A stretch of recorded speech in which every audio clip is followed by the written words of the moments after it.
Tomen asiento, gloria a Dios. Muy posiblemente, quizás esta noche, mañana a la mañana, te encuentres con alguien con problema, con dificultad. Será la gran oportunidad para que hables de Jesús y lo puedas invitar. La oración es algo tan fabuloso y tan maravilloso que el Señor nos ha dejado. Claro, es tan difícil en una palabra poder resumir lo que es la oración. ¿Cómo poder resumirlo? Claro, hay tantas cosas. Bueno, es una arma espiritual, es una fuente de fortaleza la oración. Cuando uno no tiene fuerzas, en la oración lo encuentra. Es la fuente de vida, porque cuando uno se conecta con Dios, empieza a recibir del Espíritu Santo. ¿Cuántos dicen amén? ¿Vieron? Es como cuando vos con tu teléfono necesitas para hacer muchas descargas, ¿qué cosa? Una buena conexión. Y por eso uno va a un lugar y dice, ¿tienen Wi-Fi? Perdón, buenas tardes primero. Hay gente que no saluda y dice, ¿me da la clave? Y a veces uno vive buscando, claro, porque está conectado. Y cuando uno está conectado, empieza a recibir información, descarga, materiales de trabajo, propuestas, infinidad de cosas. Y esto es lo que pasa espiritualmente cuando nosotros nos conectamos. Yo creo que si estaríamos tan preocupados en tener conexión espiritual como en tener Wi-Fi, ¿saben cómo andaríamos, no? En el aire, espiritualmente hablando. Tenemos que preocuparnos de nuestra conexión espiritual. ¿Cuántos dicen amén? Y luego de la conexión de Wi-Fi, estar conectados con Dios. Jesús practicó la oración a lo largo de toda la vida y el tiempo que estuvo aquí, y uno lo ve en el Evangelio, y esto despertó interés en los discípulos. Y en un momento los discípulos le dijeron, enséñanos a orar. ¿Qué le dijeron los discípulos? Miren qué pedagogía y qué principio de pedagogía. Cuando vos a alguien le querés enseñar algo que no le interesa, vas a malograr tu enseñanza.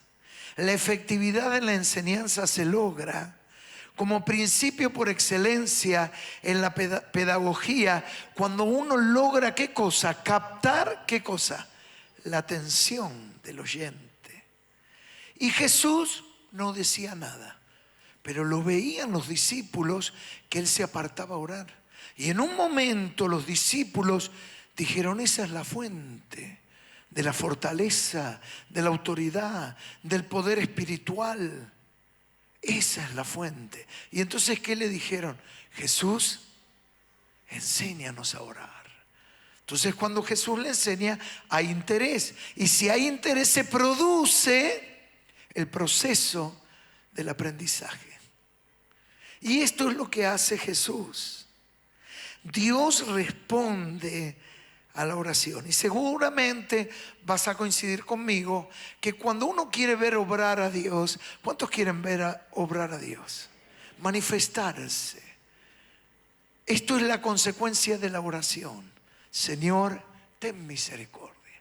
Escucha mi oración. Señor, obra un milagro. Por eso estos encuentros como el de mañana, esta cruzada de milagros, venimos con una expectativa, ver milagros. Y nuestras oraciones van a estar orientadas. La oración debe de convertirse, miren esta frase, en una provocación a Dios. Una palabra que quizás uno dice, ¿y cómo puede pegar? Sí, hay que provocar a Dios. La oración le pone la pelota en el campo de juego a Dios para que Dios se mueva. Porque Él dice que va a responder a la oración. ¿Qué va a hacer Dios? Jesús dice, pedid y se os dará. Ahora, ¿cómo se me va a dar si yo no pido? Golpead y se os abrirá. Ahora, ¿cómo se me va a abrir si yo primero no golpeo? Eso es la oración. Le puse por título entonces a esta charla, la oración que provoca a Dios. ¿Cuál es el título de esta charla? Es decir, Dios se manifiesta cuando alguien lo provoca. San Agustín dijo, sin Dios no podemos. ¿Cuántos están de acuerdo con esto? Miren que dice, sin Dios no podemos, pero sin nosotros, ¿qué? Dios no lo hará. Qué interesante esta inflexión.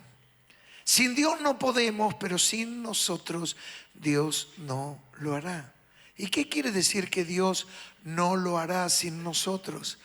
Que Él cree que la oración, y esto es lo que tenemos que aprender, la oración es el instrumento para traer la voluntad de Dios a la tierra. La oración no es el instrumento para que mis caprichos se hagan realidad. Ojalá se le caiga una maceta. Ojalá que lo parta un rayo, Dios. Es decir, esas son mis oraciones. ¿Cuándo Dios contesta la oración? Algunos se ríen, capaz habrán hecho alguna oración parecida a esta. ¿Cuáles son las oraciones que contestan? Son las que traen los planes de Dios. Por eso el Padre nuestro, ¿cómo dice? Venga tu reino y ¿qué más?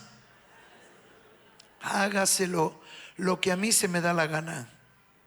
Esa era la oración que nosotros rezábamos. Cuando uno se convierte, entiende que la oración tiene el propósito de provocar para que Dios haga lo que Él quiere hacer.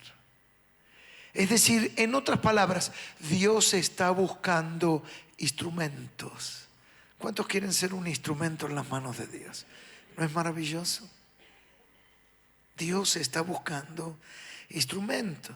Hay cosas que nunca van a pasar si no hay alguien que ore.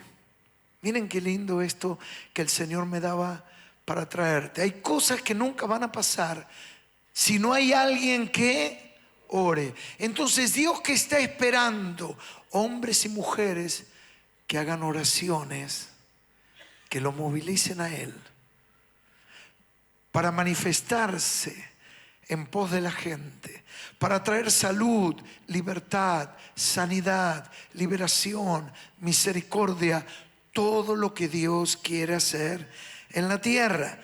Miren, vamos a ver algunos ejemplos. El primero de ellos: nunca el ángel, vamos a decir, hubiera batallado por Daniel si él no hubiera orado.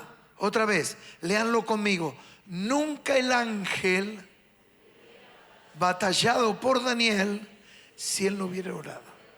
¿Qué estamos diciendo? Y ahora lo vamos a leer. Si Daniel no hubiera elevado sus oraciones, nunca hubieran descendido a su favor ángeles para obrar milagros. En la Biblia vamos a ir en el capítulo 10 del libro de Daniel, en el versículo 12. Daniel 10, 12. Dice, entonces me dijo, esto es lo que el ángel le dijo. Daniel, ¿qué le dijo?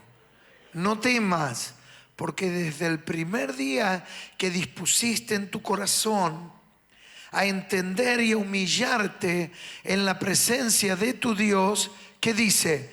Fueron oídas tus palabras. Lo primero que le dice es, no temas. ¿Por qué será que siempre que Dios se manifiesta, lo primero que dice es, no temas? ¿Será porque Dios nos conoce? ¿Será porque estamos llenos de temores? ¿Verdad o no? ¿Y qué va a pasar mañana? ¿Y qué va a suceder con el trabajo? ¿Y qué va a pasar con el alquiler? ¿Y qué va a pasar con esta deuda? ¿Y qué van a pasar con mis hijos? ¿Y el estudio que me tengo que hacer? ¿Y le tengo que llevar el estudio que ya me hice al médico? ¿Y tengo que ir a ver por esta manchita que me salió acá? Y estamos con temores. Y lo primero que Dios nos dice que es decirle al que está a tu lado: no temas. A ver, mírenme. Pero lo tenemos que convencer. No le podemos decir: no temas. Pues va a decir: no te creo nada. Entonces, primero una gran sonrisa.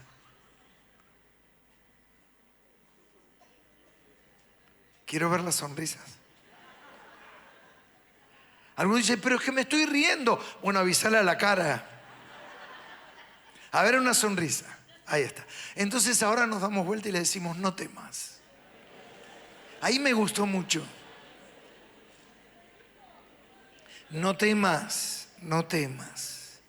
Es decir, ese no temas, ¿qué significa? Básicamente, prácticamente, va a estar todo bien. ¿Vieron cuando uno está tenso? Cuando uno está nervioso. Cuando uno no sabe cómo le va a ir en el examen. Me río. Hoy miraba en el diario digital y claro, pobre alguien que fue a rendir en Lanús, no sé si alguien lo vio, con el auto. ¿Alguien lo vio? Pobre. Se subió a una banquina, dio vuelta el auto, se llevó por delante. Bueno, no sé si alguien tiene en esta semana que sacar el registro. Y está ahí: ¿cómo me va a ir? ¿Y cómo es la marcha atrás? ¿Y qué hago? ¿Y el conito es de chocolate y me lo como o lo esquivo? Estoy tan nervioso. Bueno, lo primero que Dios te dice: todo va a estar bien. Y vieron cuando ese todo va a estar bien viene de alguien que tiene la capacidad de hacer que todo vaya a estar bien. ¿Uno qué hace? Se relaja.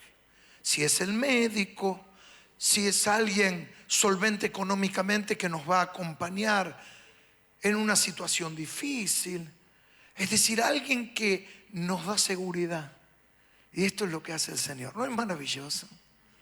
El Señor te dice: todo va a estar bien. Todo va a estar bien. Todo va a estar bien.